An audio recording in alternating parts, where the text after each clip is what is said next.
नुकताच सुरू झालेला वर्षा ऋतू. काळ्याभोर ढगांनी जरा जराशी जवळीक साधलेली. केव्हा वाऱ्याची प्रेमळ झुळूक स्पर्शून जाते आणि मी तरल कणाकणात बरसतोय, हेच असेल जणू काही त्या ढगांच्या मनात. उन्हाळ वारा हसत हसतच स्पर्शून गेला आपल्या सख्याला. त्यानेही अलगद कवेत घेतलं तिला. एवढी उन्हाळ असूनही बरसला तो मुक्तपणे आपल्या प्रियसी संगे. अशाच मुक्तपणे बरसणाऱ्या त्या प्रियकराच्या संगे अजून खूपशा प्रेमळ कहाण्या तयार होतात, बरसतात आणि साक्षीला असतो हा बरसणारा प्रियकर आणि त्याची उन्हाळ चंचल प्रियसी. त्या रात्री असाच हा बरसत होता. कुणाचं भान नव्हतं याला. बस तिच्या प्रेमात वाहून जायचं माहीत होतं त्याला. अशाच त्या रात्री तीही चालली होती रस्त्याने, एकटीच बिचारी. हॉस्टेल रूमपासून कॉलेज तसं खूप लांब. एक्स्ट्रा क्लासेसमुळे हिला एकटीलाच उशीर व्हायचा रूमवर जायला. याआधी हा बरसणारा वेडा प्रियकर नव्हता, त्यामुळे कितीही वाजता निघालं, थोडा उशीर झाला तरी चालायचं. आता याचं आगमन झाल्यामुळे बस सगळी कामं आपल्या जागी पडून राहायची. तसं तिलाही हा बरसणारा प्रियकर खूप आवडायचा. जवळ छत्री असली तरीही मुद्दामून ती बॅगमध्येच ठेवायची, कारण त्याचा स्पर्श व्हायचा ना तिला. अंगावर थेंब पडताच अंग शहारून जायचं. जसं खूप दिवसांनी भेटलेला प्रियकर आपल्या प्रेयसीला ओढून आपल्या बहुपाशात घेत आहे तसं. अशीच ती निघाली होती. ती मुग्धा नावाप्रमाणेच नाजूक, गोरीपान, गोड. कोणालाही पहिल्या भेटीत आवडेल अशी, आपलंसं करेल अशी ती गोड मुग्धा. त्या रात्रीही निघाली होती ती एकटीची, त्या बरसणाऱ्याच्या प्रेमात नहात. आपल्याच धुंदीत मदमस्त होत, जशी कोणी हरिणीचं आहे, जी निघाले स्वैरपणे आपली कस्तुरी उधळत त्या पावसात चिंब भिजलेली. आपल्याच नादात होती मुग्धा. अचानक थांबली. तिला हालचाल जाणवली काहीतरी. तिला माहीत होतं, या धुंद मन चिंब भिजवणाऱ्या पावसात कोणीतरी तिचा पाठलाग करतंय. कुणीतरी तिच्यावर लक्ष ठेवून आहे हे ती जाणून होती. फक्त ती या क्षणाची वाट बघत होती की ती पाठलाग करणारी, लक्ष ठेवणारी जी कोणी व्यक्ती आहे ती स्वतःहून समोर यावी.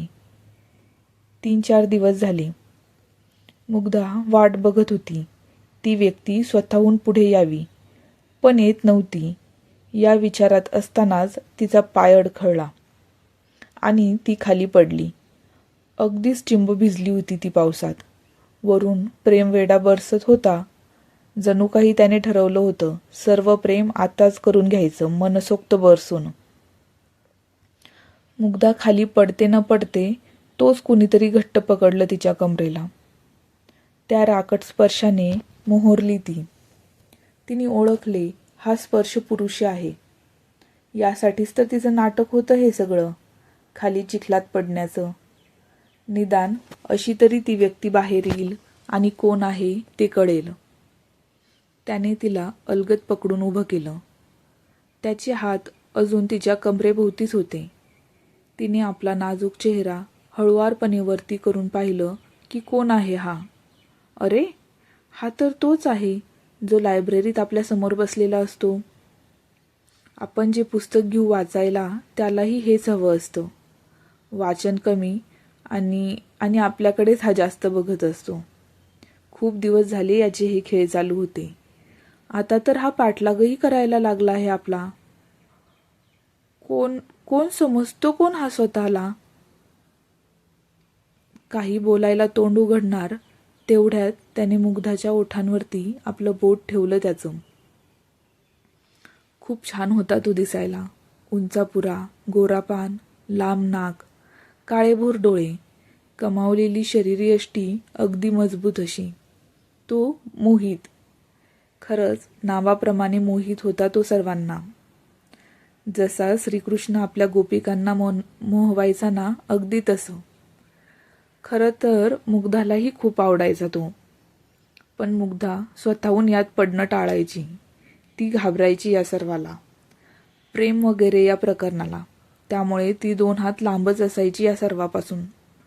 आणि तो या क्षणी एवढा जवळ होता तिच्या, अजूनही त्याचे दोन्ही भाऊ तिच्या कमरेभोवती घट्ट विळखा घालून होते.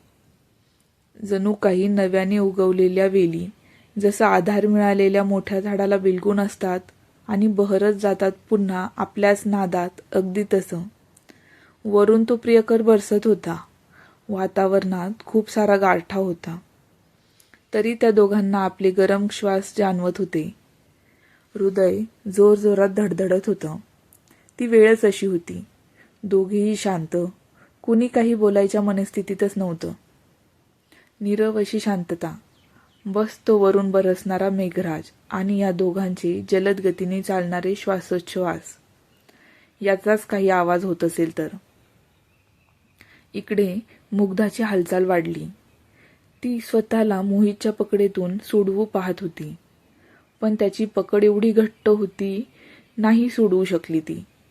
कळत नकळत तिलाही हे हवं होतं, पण ती ते बोलून दाखवू शकत नव्हती. आणि हे मोहितला माहीत होतं. न जाणे कसं, पण तीही त्याच्या प्रेमात पडली होती. एवढे दिवस सारखा हा तिच्या अवतीभोवती मागे पुढे असायचा, त्याचाच परिणाम हा होता. तिच्या कमरेवरचे हात हळूहळू त्याने तिच्या खांद्यावर आणले आणि तिला अजून आपल्याजवळ ओढून घेतली. दोघांनाही हा स्पर्श नवा नवाच होता. अंगावर रोमांच उभे राहिले. ती शहारली, लाजली, हळूच अलगद शिरली त्याच्या बाहुपाशात. ती ऐकू शकत होती त्याच्या हृदयाची धडधड. तिची ही अवस्था काही अशीच होती. त्याने हळुवारपणे तिचा कोमल चेहरा वरती केला. नजर तिची लाजतच होती अजून. बघायलाही तयार नव्हती ती त्याच्याकडे. त्या बरसणाऱ्या वेड्या प्रियकराच्या पाण्याचे थेंब हलकेच चेहऱ्यावरून ओघळत होते तिच्या. त्यांना बघून हा अधिकच मोहित झाला. हळूच बोलला, "वरती बघ मुग्धा, नको लाजू. असं प्रेम नाही माझं जे तुला अर्ध्यावरती सोडून जाईल. पूर्ण जन्माची साथ हवे मला तुझी. देशील मला तू साथ? होशील का तू माझा उनाड चंचल वारा? मग मीही बरसेन वेड्यासारखा तुझ्या प्रेमात." क्षणभर थांबली मुग्धा आणि मोहितकडे बघत हळूच मान हलवली.